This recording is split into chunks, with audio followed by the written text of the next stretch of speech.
Hello, welcome back to my channel.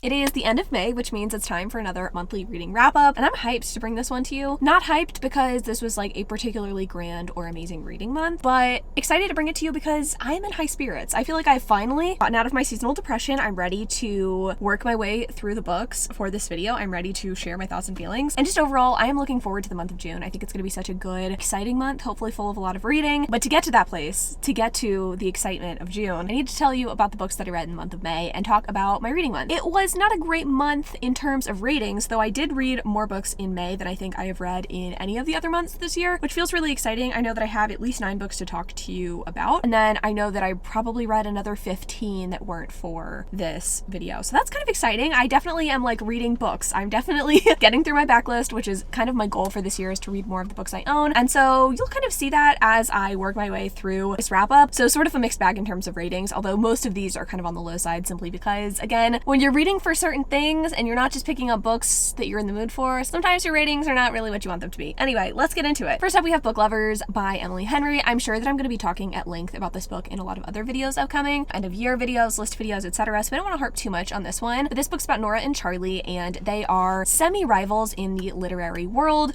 Nora is an agent, and she is trying to pitch this book to Charlie, who is an editor for one of her authors. And Charlie is initially just like not into this book at all. He has no interest in it. And so they go their separate ways until one summer when Nora is going with her sister to live in North Carolina for this like girls trip / reconnection sort of thing, where she runs into Charlie, is forced to edit a book by that author that he previously rejected that Nora represents. And so he and Nora work together to edit this book because the original editor, I guess, is like pregnant or something, out on maternity leave. And so they have to work together, and that is sort of the romance. Now, so many things about this book didn't work for me. I think the biggest one is that Nora is just such an immature character, and the way that she treats her sister throughout the length of the story is pretty irritating. I also found Libby to be kind of an annoying side character, which is frustrating since she had such a heavy role in this book, because it was honestly more a sister relationship book than it was a true romance book. And then Charlie, I just felt like there were efforts made to make him an interesting character, to give him this backstory and trauma, to make him well fleshed out, but I just never really felt convinced of his character and convinced of why he should be with Nora specifically. So I just feel like overall the parts just didn't work and didn't connect for me. I think if you like Emily Henry's books, there's a really good chance that you'll like this one, because I think it reads a lot like Beach Read, but I think I'm starting to notice too many patterns in Emily Henry's writing style and in the way that she characterizes her characters. So I don't know, this just was not really for me. I ended up giving this book 2 stars, and it was definitely a disappointment. Moving on, the next book that I read was To Marry and to Meddle. This is a book that I read for a list video, so it wasn't one that was like previously on my radar, as in I'm excited to read this book, I think this is going to be amazing. So I wasn't totally let down by it as a story, but I don't think I've ever read a historical romance like this, in that it was probably the blandest thing I've ever read. I feel like with historical romances, they tend to be kind of a love or a hate thing for me. I either really connect with a story, really think it's amazing, or they really, really suck and I hate it. This book kind of fell into that middle ground where it was just so flavorless that I couldn't rate it highly, but it wasn't bad, so I couldn't rate it so low. This story is about our 2 main characters, Emily and Julian. Julian is the owner of a theater, and theaters back in the day were kind of this place where you don't always take women, I guess. And so his idea is to marry a woman who is in high society, and that way it will give some legitimacy to his theater. Like, if people see Emily coming to his theater, then maybe they'll bring their own wives and he can make even more money than I guess he's already making in his theater endeavor. And the book is further complicated by the fact that Emily was, I think, previously sort of betrothed to a man who owns her parents' debts. And then we also have Julian and his relationship with his father. And I just felt like the romance here, again, was completely lackluster. I felt like the premise of the story was pretty classic and pretty typical historical romance, and I'm fine with that. I don't need someone to reinvent the wheel when we're doing historical romance, but I just feel like the execution here was just not it. I never really loved Emily and Julian as characters.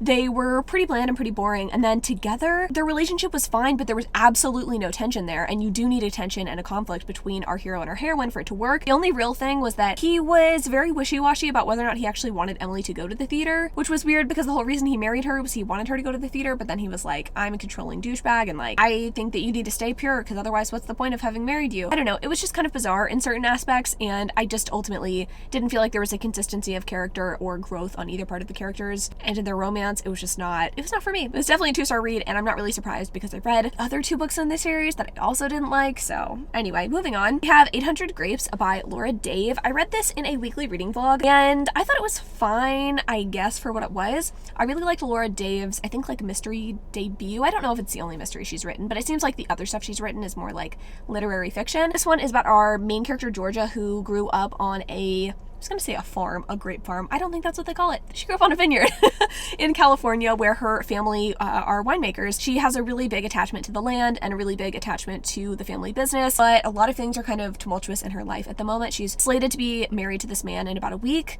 who she's been with for, I want to say like 2 or 3 years at this point, and she finds out that this man has a child of like 4 years, like a 4-year-old child that he recently found out about and has been keeping from his future wife. So not off to a great start. And then we also have some kind of family dynamic issues, like 2 of her brothers are fighting over the same woman. We have mom and dad potentially getting divorced, mom sleeping with some random dude that isn't her father. So there's just a lot of change and a lot of unknowns in our main character's life. And it's really just a story about coming to terms with your family history, figuring out what love really means and what commitment really means. I think this story was really trying to send a message about what it means to be in a successful romantic relationship and whether or not commitment is more important or if it's about who truly understands you. I just don't feel like it really answered that question. I don't think it really knew what it wanted to say, which is frustrating because I think that's the whole point of literary fiction books oftentimes. It's like to get you to think, but also to mostly tell you a message and give you a message to take away. And this one just didn't really do a good job at that. And I just feel like while the messy family drama was really fun, I don't feel like any of it was wrapped up in a particularly cool way. I actually think it could have been cooler had this been an actual mystery. And I didn't know going into this book that it wouldn't be a mystery. So I think that also kind of colored my judgment a little bit of this story. Like it was a little bit more disappointing than I think it would have been otherwise. I think I gave this book 3 stars. Like it was fine. It just wasn't anything groundbreaking. I would be interested to read more from this author in the future simply because I loved that mystery that I read last year. So we'll see if I pick any of her stuff up in the future. This was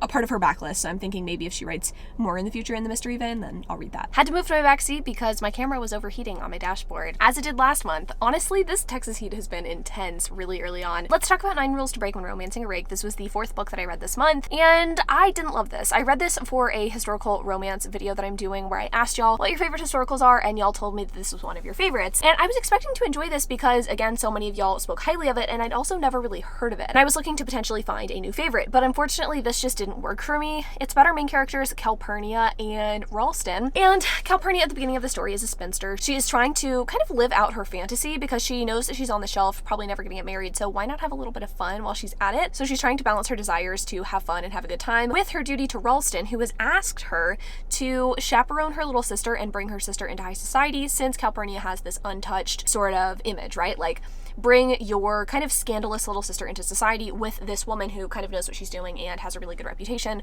That'll get your sister accepted, right? But the issue is that Calpurnia has a crush on Ralston, and she's also trying to do these things that are potentially scandalous. So he is kind of trying to ensure that she doesn't ruin her reputation so that he can have his sister do well in society. I don't know, I just didn't love this. I liked the idea of it. I like having a heroine who is going after what she wants, but I didn't like the way that Ralston treated her. I didn't feel like his insistence that she stay pure and good just for his own gain was really cool. I also didn't like the way that he talked ill of our heroine behind her back. I know that he was pressured into doing it, but he calls her like boring and missish, which is like an insult back in the day, I guess. This really hurts her feelings, and even though he apologizes, it didn't really feel like a true apology. He is like begrudgingly marrying her at one point, I think, too. I just didn't like it. I don't like a marriage of convenience where the hero is really not into the heroine. I really prefer when the guy falls first, I think, is what I'm finding in stories, and this was just not it for me. I think I give this book 2 stars. I can see why people like it. The writing style was extremely fun, but ultimately this was just not a story for me. Next up, we have another historical romance that I read for that video, and it is Never Seduce a Scot by Maya Banks. Maya Banks usually writes like BDSM type stories. I say that. She writes a bunch of different things,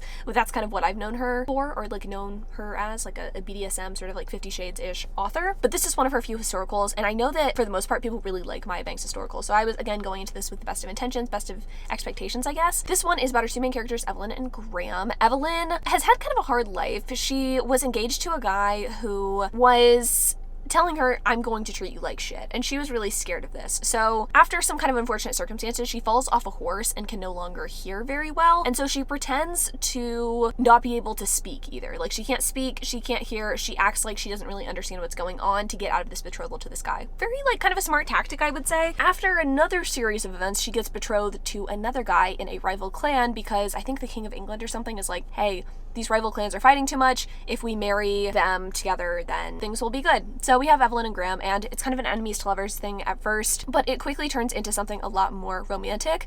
I will say there was a lot that I could appreciate about the story. I do really like that Graham quickly starts falling for our heroine, even though he's not really supposed to, even though he thinks like, oh, she's from a rival clan, I should hate her. He really takes the time to try and understand her. He is very understanding once she does start speaking to him. I liked their actual romance, but it was the surrounding factors of the story that I just really hated. Evelyn is treated like shit by the people of the rival clan that she's living with. I don't remember if it's the Armstrongs or is it Montgomerys? I don't know.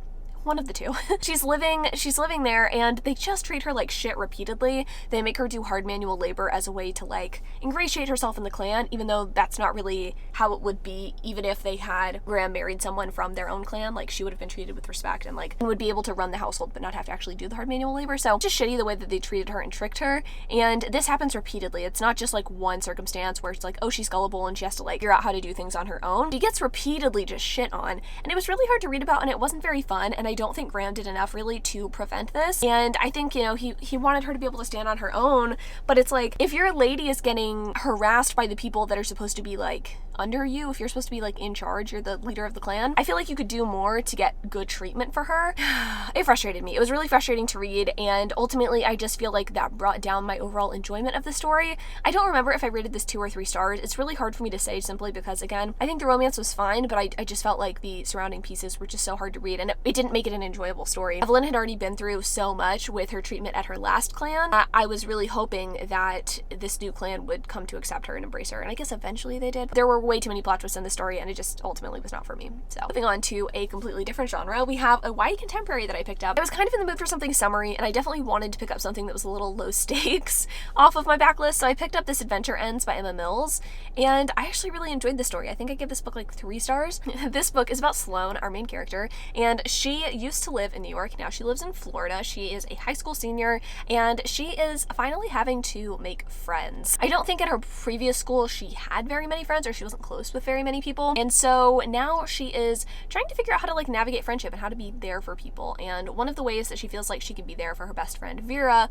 and Vera's twin brother Gabe is by finding a painting that was sold that was created by the twins' dead mother. This was a painting that was supposed to be for the two of them. It was sold kind of erroneously or kind of mistakenly, and they want it back. And they don't ask Sloane to do this for them, but Sloane decides to take it upon herself, and along the way she learns a lot about friendship and a lot about herself, etc. And I thought it was charming. I thought it was really delightful. I feel like the discussions about grief and about friendship were really, really well done and well handled, and ultimately it was just a fun time. I don't think this was like the best YA contemporary I've ever read. It's not what I'm going to be thinking about for years and years to come. I don't know if it's one that I'm going to keep on my shelves necessarily, but it was the perfect read for the day that I read it, and that's really all I could ask for a YA contemporary at this point. I've said it repeatedly over the past year or two that like YA contemporary just is not my genre anymore, and I do have quite a few left on my TBR that I'm trying to get through, so as long as something is like enjoyable, I'm fine with it. It doesn't have to change my life, it just has to be fun, and that's what this book was. Book that I'm not going to say it changed my life, but a book that I really, really enjoyed that I also read for that historical romance video is Lord of Scoundrels by Loretta Chase. I just love this book. This was my second time reading it, and I was excited to revisit it to see what about it worked for me the first time and if, you know, it would work for me again a second time. I will say upon reread, this one was not quite as good as I remembered, but it still has that charm that I really, really love. This book's about our main character, Jessica, who is trying to look out for her kind of dim-witted little brother, who is in leagues with this guy named Sebastian, who is obviously a notorious rake, because that is just the archetype of most heroes for historical romances, and Sebastian has just quite the attitude and quite the feeling, I guess, about high society women, and so having Jessica, who is so strong-willed and so stubborn, go head-to-head with him is so delightful. I love all of their interactions. I love that Jessica has the upper hand in most of the situations, and even though she is kind of like on the shelf and kind of a spinster, she doesn't really let this get to her. She doesn't really seem to care about it. She has her own goals and aspirations. She wants to open her own, I want to say, like, antiquities business. She's just an overall badass. I will say the relationship at times is a little bit toxic. It's definitely not the most healthy relationship ever, and there is a secret baby in a way. It's not like her baby. Basically, Sebastian has a bastard child, for lack of a better word, that we have our heroine try to take care of, which I think could be a turnoff for this book for some people. I know some people like don't really enjoy that sort of thing, don't enjoy kids and stories, and definitely don't enjoy secret babies, and I get that. I just like it. I think it's fun. I feel like this book is complex, and I feel like the plot is a lot different than a lot of historicals, which I really appreciate. I'm just finding recently that there's just something so delightful about historicals that were written kind of a long time ago. I want to say this one was written in the 90s. I could be wrong, and you might be like, that's not a long time ago. Okay. I'm not a young spring chicken. I was born in the 90s, all right? Like, I'm not saying it was that long ago, but also it wasn't yesterday. And I just think historicals written in like the early 2000s and before are just different. They have a different feel to them, and I think there's a little bit more inventiveness in terms of the plots, which I appreciate. It was also pretty hot and steamy, so I liked that too. But overall, this was a fun time. I'm keeping it at 5 stars, though I would say adjust it a little bit, maybe like a 4-ish stars this time, but I'm keeping it 5. We're keeping it at 5. The next two are semi-disappointing contemporary romances. First up, we have The Boyfriend Project, which is a contemporary romance about our main character Samaya and her love interest Daniel. Daniel is working for, I don't even know if it's like the FBI, but he is supposed to investigate Samaya's workplace because apparently there's some sort of like technological fraud or like money laundering or something going on at this company, and Samaya is obviously not privy to this. She doesn't really know what the fuck's going on in that regard. There's this sort of like will they won't they relationship between Samaya and Daniel because Samaya at the start of the story ends up getting kind of like not catfished, but like 3-timed by this guy she's been dating, and she's kind of sworn off mess. She made friends with the other women who have also been like 3-timed by this man, but as kind of a part of that friendship and a part of that pact, they've decided like they're not going to have boyfriends, they're not going to date anyone, and so she has to fight for her attraction for Daniel, and Daniel has to fight his attraction for Samaya because he is, you know, like there to break down the business, potentially. I finished this book in about a day. I was listening to the audiobook, and it was a really fun listening experience. I really liked the narrator. I thought she did a really good job with the voices, and I loved the feel of the story. It was set in Austin. I loved the female friendships, but I don't feel like the romance was really that great. I don't really like secret identity stories. I know, how many times do I have to say it? I don't like them, which is, again, kind of ironic because I know sometimes I do really like that. I mean, Punk 57 has that thing going on, but I think the difference between Punk 57 and a book like this is that in Punk 57, Misha is someone that she knows ahead of time. She knows Misha's actual personality, and she's getting an even deeper insight into Misha's personality by learning about his fake personality or his fake identity, if that makes sense. But in this book, Samaya is meeting Daniel for the first time. She didn't know him previously, and so she's only getting the fakeness. She never knew his real personality ahead of time, and I don't feel like that's a basis for a really strong relationship. I will say this wasn't the most egregious example of the secret identity trope, so I don't think that should necessarily keep you from reading this book if it interests you, but I felt like the romance just kind of was mediocre. That's just how I feel about a lot of traditionally published contemporaries, though I don't think it's anything against this book in particular, which sucks because I really want to like more traditionally published romances. I feel like a lot of these contemporaries have really interesting setups and have really interesting worlds that they're set in, I guess, or like places that they're set in, and the characters tend to have really interesting backstories and careers. Like Samaya's career in this, I think she's in software engineering. She's fucking awesome, and I loved watching her get to, for lack of a better word, girl boss, but yeah, the romances just kind of fall flat because there's so much time and effort spent on the other parts of the story. So I think I ended up giving this book 3 stars. It was definitely an enjoyable experience. I really liked the world, again, but the romance was just kind of eh. Next up, we have a book that I didn't like, Boss Switch by Anna Aguirre. I really wanted to enjoy this book because I read the first book in the series for another list video, and while it wasn't my favorite, I was like, surely the next book in the series will be more exciting and I will enjoy the romance more because the world is cute. It's kind of a small town, almost like cozy mystery vibe with the setting of this book. I don't know, it really harkens back to a lot of the books I feel like I read growing up when I was trying to get into the romance and cozy mystery space. Like, there's a lot of overlap there, and this one kind of felt like that to me. But wow, the pacing and the plotting of this book was so bizarre. Clementine, our main character, is trying to fight this witch hunter named Gavin, and Gavin doesn't even know if he wants to be a witch hunter at the start of the story. It's so weird because there's really no introduction to either of the characters or their backstory. We just have them kind of meet at a bar, and then Clementine convinces Gavin to go on a date with her. Okay, fine, I guess, within the first like 20 pages, and then they start dating, and that's really the whole story. They start dating, and there's like a couple of conflicts that don't really pertain to their relationship until the very end, and I just like, it was a mess. It was a whole mess. I'm also like about to run out of battery, so I guess it's good that I don't really have time to expound upon why this book kind of sucked. Just the pacing was really weird. The plotting was really strange. I didn't really understand why these two characters like should or should not be together. It was just like, okay, here's some witty banter, let's have sex. I really didn't like this book, and I definitely won't continue on with the other books in this series. Even if for some reason I do a list video next year and the 3rd book for this series is on that list, I'm not going to read it. I'm not going to attempt to, because it's just not fair to me, and it's also not fair to other people watching the video who are looking for like, I don't want to say an honest opinion, like I'm going to give my honest opinion, but I just historically know that this author doesn't work for me, and that's okay. So anyway, that's it. Those are the books that I read in the month of May. Sorry I kind of sped through this. I didn't expect to have to sit back here, and I also didn't expect my camera to die so quickly. I should have. The battery for this camera kind of sucks, but it was an interesting reading month. I read 9 books. I'm working my way through a 10th book right now, Until You by Judith McNaught, which I'll probably finish before the end of the month, but it's fine. We'll talk about that in a different video. Thanks so much for watching. I hope this was maybe fun in some way. Who knows? But I was excited to share my wrap up with you. The month of June is going to be a really exciting one. I am planning on posting 3 videos a week instead of my normal 2, so you're going to be seeing a lot of content from me going forward. Hope you like it. Hope you're excited for it. There's going to be a lot of like Sarah J. Maas stuff coming up, trying to finish the Throne of Glass series, and have some fun like I Read 5 and like romance videos coming too. So anyway, thanks so much for watching this. I love y'all so much, and until next time.